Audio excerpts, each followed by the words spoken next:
Hello everyone, आज हम इस वीडियो में PL SQL में if then else if statement के बारे में जानेंगे। इससे पहले भी हमने बहुत सारी स्टेटमेंट्स को प्रोग्रामिंग के माध्यम से एग्जीक्यूट किया है। तो चलिए आज जानते हैं if then else if statement क्या होती है। The if else if formulation provides a way to handle multiple conditions within a single if statement. If else if formulation हमें एक ऐसा वे प्रोवाइड करता है जिसमें एक ही इफ स्टेटमेंट में हम बहुत सारी मल्टीपल कंडीशंस को एग्जीक्यूट करवाते हैं। इट मीन्स हम एक ही इफ स्टेटमेंट में बहुत सारी यानी 2, 4, 6 जितना भी हम चाहेंगे उतनी स्टेटमेंट को या उतनी कंडीशंस को एग्जीक्यूट करवा सकते हैं। In general you should use else if with mutually exclusive alternatives. आमतौर पर आपको एल्स इफ के साथ बहुत सारी म्यूचुअल एक्सक्लूसिव अल्टरनेटिव्स को यूज करना चाहिए। इट मींस बहुत सारी कंडीशंस को उसमें एग्जीक्यूट करवाना चाहिए जिसमें हमें बहुत सारी स्टेटमेंट्स उसमें मिलती हैं। That is only one condition can be true for any execution of the if statement. लेकिन जो भी हम बहुत सारी उसमें जो कंडीशंस देते हैं उसमें केवल एक कंडीशन ऐसी होगी जो ट्रू होगी। तो उसमें इफ स्टेटमेंट में जो भी एक कंडीशन होगी जो ट्रू होगी उसमें वही एक एग्जीक्यूट होगी, उसके बाद प्रोग्राम एंड हो जाएगा। अगर कंडीशन ट्रू नहीं होती है, कंडीशन अगर फॉल्स होती है तो फिर वो जो हमारा प्रोग्रामिंग है वो नेक्स्ट एल्स इफ में चला जाता है। That is only one condition can be true for any execution of the if statement. If statement में कोई भी एग्जीक्यूशन जब हम कर रहे हैं उसमें केवल एक ही जो कंडीशन होगी वो उसमें ट्रू होगी, क्योंकि हम मान लो अगर a की वैल्यू 60 दर्शाते हैं तो a की वैल्यू जो 60 होगी उसी स्टेटमेंट को वो एग्जीक्यूट करेगा और उसको ट्रू दर्शाएगा। अगर इफ स्टेटमेंट में पहली ही कंडीशन में अगर वो फॉल्स होता है तो हमारा जो प्रोग्राम है वो नेक्स्ट इफ देन या एल्स इफ स्टेटमेंट में चला जाएगा। तो इट मींस इफ स्टेटमेंट में जो भी हम एग्जीक्यूशन कर रहे हैं उसमें एक ही कंडीशन ट्रू होगी जिसको वो ट्रू दिखाएगा, अदरवाइज प्रोग्राम नेक्स्ट चला जाएगा। अगर इसमें ट्रू हो जाती है, पहली कंडीशन में अगर ट्रू हो जाती है इफ स्टेटमेंट में तो प्रोग्राम हमारा एंड हो जाता है। The general format for this variation of if is. इसी तरह से आमतौर पर जो इसका जो फॉर्मेट है या हम यूं कहें इसका जो सिंटैक्स है वो कुछ इस प्रकार से है। जैसा कि आप देख पा रहे हैं, सबसे पहले हम कंडीशन 1 लेंगे। तो देखिए इफ कंडीशन 1 इट मींस अगर a की वैल्यू हम अगर 60 है तो उसके बाद उसको हम बारी बारी से प्रोग्रामिंग करेंगे। इट मींस हम उसमें बहुत सारी कंडीशन लिखेंगे। हम मान लेते हैं कि a की वैल्यू 60 है तो इसी तरह से हम पहले प्रोग्राम में लिखेंगे कि a इक्वल टू 10, तो इसको फॉल्स दिखाएगा क्योंकि a की वैल्यू पहले से ही हमें कितनी नजर आती है ऊपर लिखी हुई 60। हमने इसको कितना लिया हुआ है 60 लिया हुआ है। तो इसी प्रकार से वो देन स्टेटमेंट दिखाएगा ट्रू या फॉल्स। इसी तरह से हम एल्स इफ कंडीशन में चले जाएंगे, क्योंकि अगर पहली जो कंडीशन 1 है उसमें अगर हमारा जो प्रोग्राम है वो एग्जीक्यूट होने के बाद में फॉल्स होता है तो कंडीशन नेक्स्ट एल्स इफ में चली जाएगी और इसी तरह से ये आगे एग्जीक्यूट होगी। अगर इसमें भी मान लो फॉल्स होता है तो एल्स इफ कंडीशन जो है वो नंबर 3 में चली जाएगी, देन उसमें स्टेटमेंट नंबर 3 आएगी। इट मींस वो भी अगर फॉल्स हुआ तो फिर हमारा प्रोग्राम नेक्स्ट चला जाता है। इसी तरह से जो भी स्टेटमेंट्स होती हैं आगे आगे चली जाती है जब तक कि हमारी स्टेटमेंट ट्रू नहीं होती है। लेकिन फिर भी अगर स्टेटमेंट्स हमने लिख दिया कि a की वैल्यू ऊपर 60 दर्शा रखी हमने, लेकिन नीचे a की वैल्यू हमने 10 दिखाई है, एक में 20 दिखाई है, एक में 30 दिखाई है। इट मींस कंडीशन नंबर 1 में a इक्वल टू 10 है, कंडीशन नंबर 2 में a इक्वल टू 20 है, कंडीशन नंबर 3 में a इक्वल टू 30 है। इट मींस a की वैल्यू जो है वो कितनी है 60 है, जो तीनों में किसी भी कंडीशन में मैच नहीं हो पा रही है। तो प्रोग्राम हमारा क्या हो जाएगा नेक्स्ट चला जाएगा और हमें एल्स स्टेटमेंट लिखनी पड़ेगी। इट मींस हम क्या लिखेंगे उसमें नन ऑफ दीज मैचिंग। जो हमने 3 कंडीशन दी उसमें कोई भी कंडीशन मैच नहीं हो रही है तो इट मींस हम क्या करेंगे प्रोग्राम को एंड इफ में कर कर देंगे और लास्ट में हमें जो वैल्यू है उसका हम एक प्रोग्राम उसमें और लिख सकते हैं, उसको हम प्रिंट करवा सकते हैं। एग्जीक्यूट करने के बाद में उसमें हम ये लिखते हैं कि जो वैल्यू है वो actual value of a is equal to 60। उसको हम जब लिखेंगे प्रोग्रामिंग में तो हमें वो दोनों चीज दर्शाएगा। नन ऑफ दिस मैचिंग, उसमें हम दिखाएंगे actual value of a is equal to 60। तो चलिए नेक्स्ट हम if then else if statement को एक डायग्राम के माध्यम से भी समझ लेते हैं। जैसा कि आप डायग्राम में देख पा रहे हैं, सबसे पहले हम लेंगे इफ कंडीशन। इफ कंडीशन में हम डाल देंगे a इक्वल टू 10। अगर ये कंडीशन ट्रू है, क्योंकि ये ट्रू तो होगी नहीं क्योंकि हमने a की वैल्यू कितनी ली हुई है, 60 ली हुई है, तो इसका मतलब ये हमें ट्रू नहीं दिखाएगा, ये फॉल्स हो जाएगा।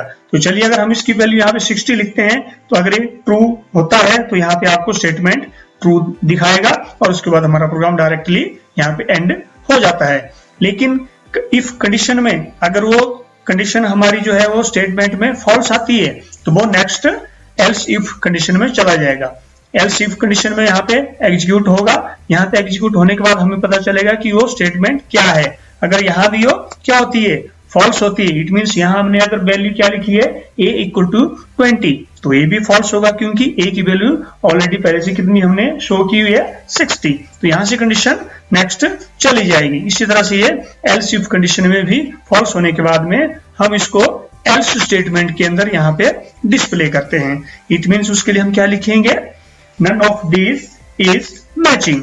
हम इसमें एल्स स्टेटमेंट लिखेंगे क्योंकि इसमें ना तो इफ कंडीशन में ट्रू हुआ ना ही एल्स इफ में ट्रू हुआ, और इसमें दोनों स्टेटमेंट्स में या तीनों या चारों जो भी हमने स्टेटमेंट्स लिखी हैं, जो भी हमने कंडीशन लिखी है, वो सारी फॉल्स होने के बाद में हम एल्स स्टेटमेंट में चले जाते हैं। तो एल्स स्टेटमेंट में जब हमारा प्रोग्राम चला जाता है तो उसमें हम दो चीजें वहां पे दर्शा देते हैं, none of this is matching, और लास्ट में हम एक और प्रोग्रामिंग उसमें प्रिंट आउट करवा देते हैं। एग्जीक्यूट करने के बाद में उसमें हम लिखते हैं the actual value of a is 60। तो दोनों को एग्जीक्यूट करने के बाद में हमें यहाँ पे लास्ट में प्रोग्रामिंग में वो स्टेटमेंट मिलती है और यहां से हमारा प्रोग्राम एंड हो जाता है। इसी तरह हम चलिए कुछ और इसमें पॉइंट्स हैं उनको जान लेते हैं। Each else if clause must have a then after its condition. जो भी हम प्रोग्रामिंग करते हैं उसमें हम जितने भी कंडीशंस लिखते हैं, जो भी क्लाउज लिखते हैं इफ और एल्स का या एल्स इफ का, उसमें हम देन का यूज करते हैं। Only the else keyword does not need the then keyword. केवल जो एल्स हमारी कीवर्ड है या एल्स जो स्टेटमेंट है उसी में ही केवल जो है देन का यूज नहीं होता, हमें एल्स इफ और इफ दोनों में इसका यूज करना पड़ता है। The else clause in the if else is the otherwise of the statement. जो हमारे पास एल्स क्लाउज है उसमें इफ एल्स एक अदरवाइज स्टेटमेंट होती है जिसको हम उसमें यूज करते हैं। If none of the condition evaluate to true. अगर जो भी हम कंडीशंस दे रहे हैं, जैसे हमने इफ स्टेटमेंट में कंडीशन दी उसके बाद वो फॉल्स हो गई, उसके बाद नेक्स्ट हमारा जो प्रोग्रामिंग है या हमारी जो कंडीशन है वो एल्स इफ में चलेगी, वहां से भी फॉल्स हो जाती है, वहां से भी ट्रू नहीं होती है। तो हम क्या करेंगे, the statements in the else clause are executed. तो हम जो भी हमारी स्टेटमेंट्स होती हैं या जो हमारी कंडीशनिंग होती है, जो हम कंडीशंस उसमें लिख रहे हैं, वो नेक्स्ट एल्स क्लाउज में चली जाती है। वहां पर क्या होगा, हम दोनों चीजों को दर्शाएंगे, none of this is matching और actual value of a equal to 60, जो भी हमने उसमें दर्शाई होगी। What the else clause is optional. लेकिन हमारा जो एल्स क्लाउज है वो ऑप्शनल होता है, उसमें हम कुछ भी अपनी मर्जी से प्रोग्रामिंग में लिख सकते हैं। नेक्स्ट आता है you can code an if else that has only if and else if clauses. हम इसमें जो कोड लिखते हैं, इट मींस हम एक इफ एल्स का कोड लिखते हैं जो कि केवल या उसके पास केवल if and else if clauses ही होते हैं। In such a case if none of the conditions are true. इसी तरह से अगर हमारी कंडीशन है उनमें से कोई भी अगर ट्रू नहीं होती है, no statements inside the if block are executed. तो जो इफ ब्लॉक है, इट मींस हम शुरू में जो इफ स्टेटमेंट यूज करते हैं उसी में ही हम इफ एल्स यूज करते हैं। तो ये सब एक तरह से एक दूसरे के साथ इंटरकनेक्टेड होते हैं, या हम यूं कहें कि ये सारा एक इफ का ही परिवार होता है, जिसमें सारी कंडीशंस जो है एक साथ हम लिखते हैं। वो कंडीशन 2 भी हो सकती हैं, 3 भी हो सकती हैं, 4 भी हो सकती हैं, 6 भी हो सकती हैं, जितनी भी चाहेंगे हम उसमें कंडीशंस को एग्जीक्यूट करवा सकते हैं। लेकिन उसमें क्या होगा, उसमें से अगर कोई भी कंडीशन ट्रू नहीं है होती है तो उसमें no statement inside the if block are executed. तो उसमें इफ स्टेटमेंट का जितना भी ब्लॉक है उसमें इफ एल्स और एल्स इफ भी शामिल है। उसमें कोई भी जो है हमारा जो स्टेटमेंट है या हमारा जो प्रोग्रामिंग है या हमारा जो कंडीशन है वो उसमें एग्जीक्यूट नहीं होती है। The condition in the if else are always evaluated in the order of first condition to last condition। जो भी हम conditions यूज करते हैं सबसे पहले हम if condition को यूज करते हैं, उसके बाद if else को करते हैं, फिर else if को करते हैं और देन हम प्रोग्राम को else में लेके चले जाते हैं। तो इसी तरह से स्टेप बाय स्टेप जो सारी हमारी कंडीशंस हैं उनको हमेशा इवेल्युएट किया जाता है और वो पहले से शुरू होती है और लास्ट कंडीशन तक वो आगे आगे एग्जीक्यूट होती रहती है। अगर पहली कंडीशन ट्रू हो जाती है तो हमारा प्रोग्राम डायरेक्टली एंड हो जाता है। अगर पहली कंडीशन ट्रू नहीं होती है तो सेकंड कंडीशन में जाएगा, उसमें हम इसमें एल्स इफ में चले जाएंगे, वो भी अगर ट्रू नहीं होती है, फॉल्स होती है तो नेक्स्ट एल्स इफ कंडीशन में चले जाएंगे। अगर वो भी ट्रू नहीं होती है तो इसी तरह से फॉल्स होने के बाद में वो एल्स या हमारी कंडीशन में चला जाता है। If two conditions evaluate to true the statements for the first such conditions are executed। अगर इसी तरह से हमें क्या कर दिया, उसमें 2 कंडीशंस ऐसी लिखी हैं जो दोनों ही ट्रू होने वाली हैं। इट मींस हमने कंडीशन नंबर 2 में भी a इक्वल टू 60 लिखा है और कंडीशन नंबर 4 में भी a इक्वल टू 60 लिखा है। तो हमने a की वैल्यू 60 ली हुई है पहले से, तो इसी तरह से दोनों को एग्जीक्यूट करा। लेकिन पहले जो कंडीशन आएगी, जैसे कंडीशन नंबर 2 अगर उसके पास आएगी तो उसी से ही वो उसको एग्जीक्यूट कर देगा। वहीं से एग्जीक्यूट होने के बाद में कंडीशन को ट्रू स्टेटमेंट में दर्शाएगा और हमारा प्रोग्राम वहीं से ही एंड हो जाएगा। इट मींस वो नेक्स्ट जो कंडीशन है उसको वो क्या करेगा, एग्जीक्यूट नहीं करेगा, क्योंकि जो फर्स्ट कंडीशन आएगी उसी को ही वो एग्जीक्यूट करेगा। क्योंकि जैसा हमने अभी डिस्कस किया उसमें जो फर्स्ट कंडीशन होगी वहीं से शुरू होता है और लास्ट कंडीशन तक स्टेप बाय स्टेप उसमें एग्जीक्यूशन होता रहता है। तो इसी तरह वो फर्स्ट कंडीशन को ही वहां पे एग्जीक्यूट करने के बाद में हमें शो करेगा, हम उसको प्रिंट आउट कर सकते हैं। तो इसके लिए नेक्स्ट चलते हैं अपनी प्रोग्रामिंग स्क्रीन पर। हम आ गए हैं अपनी प्रोग्रामिंग स्क्रीन के ऊपर। जैसा कि आप देख पा रहे हैं मैंने पहले से इसमें एक प्रोग्राम टाइप करके रखा हुआ है ताकि हम अपनी इसमें की वेस्टेज ना करें। तो सबसे पहले आप इस प्रोग्रामिंग में देख पा रहे हैं डेक्लेयर लिखा हुआ नजर आ रहा है। डेक्लेयर में पूरा प्रोग्राम इसमें दर्शाएंगे। इट मींस पीएल सीक्वल में जो भी हम कंडीशनिंग करते हैं, जो भी हम प्रोग्रामिंग करते हैं, उनको हम पहले डेक्लेयर करते हैं। तो चलिए हम यहाँ पे देख लेते हैं a number 3 equal to 60। It means a हमारा वेरिएबल है जो कि एक नंबर वेरिएबल है, उसमें हमने उसको 3 से दर्शाया हुआ है और इसकी वैल्यू हमने 60 असाइन की हुई है। इसका मतलब a इक्वल टू 60 है। तो प्रोग्राम शुरू करते हैं। यहाँ हम बिगिन लिखेंगे। बिगिन के बाद हम यहाँ से इफ स्टेटमेंट में पहला प्रोग्राम लिखेंगे या पहली कंडीशन लिखेंगे, if a equal to 10 then.